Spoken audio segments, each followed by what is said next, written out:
found us discussing. The fact that the court, in its findings, said that the Senate may have violated the rights of the former deputy president by failing to extend the time to allow him to come from hospital and give evidence on the matter. And for that, they said they directed that the Senate needs to compensate Rigathi Gachagua 50 million shillings. And many are questioning, okay, fine, isn't that an admission that there was wrongdoing? Is that proper grounds for an appeal by Rigathi Gachagua? Do you feel the Senate will also appeal the same, at least just to clear its name from what the courts pronounced? Well, I don't know. Thank you very much. I have absolutely no clue if the Senate will appeal. It may not want to appeal. It may appeal. I have no idea. But what happened is a shame. The impeachment, right from the National Assembly, all the way to the Senate, engaging in shenanigans just to appease someone who has a demi-god complex, who wants to appoint for us the deputy president that he feels should be his own deputy president. Unelected, unvetted, entirely imposed upon us. That impeachment, the Senate, to their shame, the senators, do not question. Did you have the threshold? The court, on the other hand, barred my client after seeing the stark, naked truth that really there was no impeachment. What they have done is to sideline that case. They don't want to see it. They don't want you to see the light. They don't even want you to see the light of day. What a shame to a judiciary where you're supposed to run as a repository of justice. Now, the honorable members of the National Assembly, this is a, may I take your constitution? This is a constitution. If you are to read Article 145 of the Constitution, Article 145 of the Constitution, just Mheshimiwa, since you are here, make it easy so that I can go. I've not even introduced Senator Joe Nyoto, who's also part of the panel. I'm sorry. Good morning, karibu sana, Senator Nyoto. Yes. Now, you see, the National Assembly is supposed to be constituted of all the members. Now, Article 145(1) says what? A member of the National Assembly is supported by at least a third of all the members. Now read that again. What is ALL? All the members. Now, you see, all the members of the National Assembly have to be there. Now, the argument that we were positing to the court, and we still posit, which the court has declined to hear, to their shame, Banisa constituency, the honorable member of National Assembly had passed on.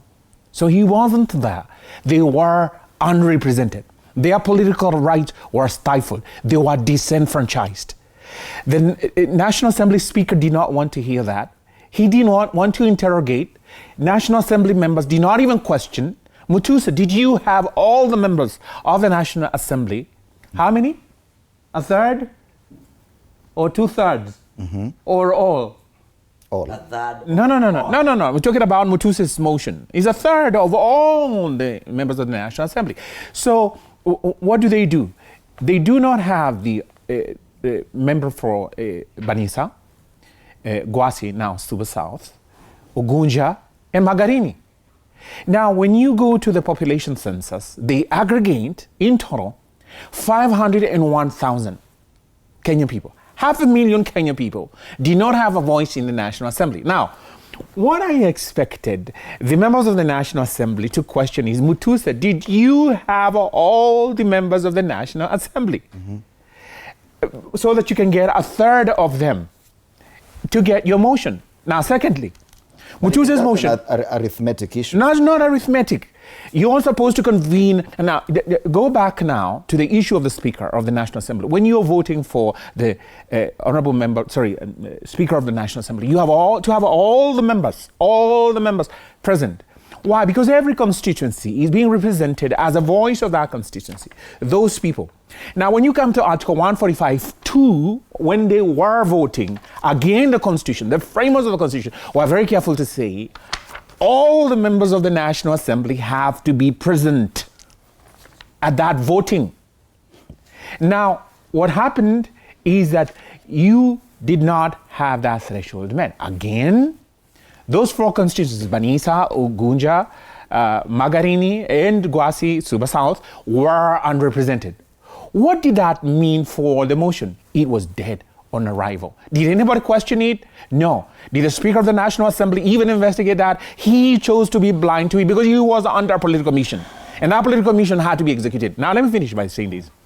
When you look at that motion of Mutuse, the senators again did not question him.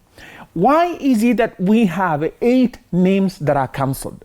According to the standing orders of the National Assembly, standing order number 64-5, if any member withdraws their name that is affixed to that motion, it dies a natural death. None of them questioned. Then when you come to the voting, it says again, the order paper that is prepared by the National Assembly, if you have any name that is withdrawn, when they are voting during that motion, then the whole impeachment dies a natural death. Why weren't those questions asked by the Senate? Again, because we were on a political mission. Why did the judiciary ask those questions? We laid it, and of course, again, I'm saying the judiciary wants to suppress and totally act blind to our case, and that's why they don't want to hear it. We laid that on the table. It was dead on arrival. All right. Are you now saying that based on those, that one issue, you'll definitely file an appeal? No. We are in the Court of Appeal. We are in the Court of Appeal. Now, this is the paradox of what I was saying about the sham judgment, of this sham decision of the court. They say that Gachagua was denied, or His Excellency Gachagua was denied audience before the Senate, and therefore he should be paid compensation.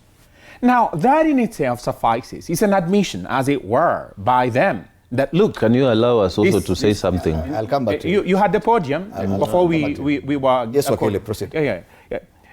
So this is an admission by the court that look, we have found a constitutional breach so fundamental to the rights of the person who was supposed to be impeached, such that now we can only order for his compensation. But, excuse me, if you found that that was an unconstitutional act, what are you supposed to do about the quote-unquote result of that? The impeachment. The end result ought to die a death under the law, as it were. So there was no impeachment to speak of. But the court was again fulfilling, extending, and doing a political favor to the demi-god who wants to feel that he's controlling everything. Can I say something? Senator, I know you want to come into this, but allow us to take a break. You're watching TV47 Breakfast. It is exactly 7:01. We take a short break. We'll come back to continue this conversation.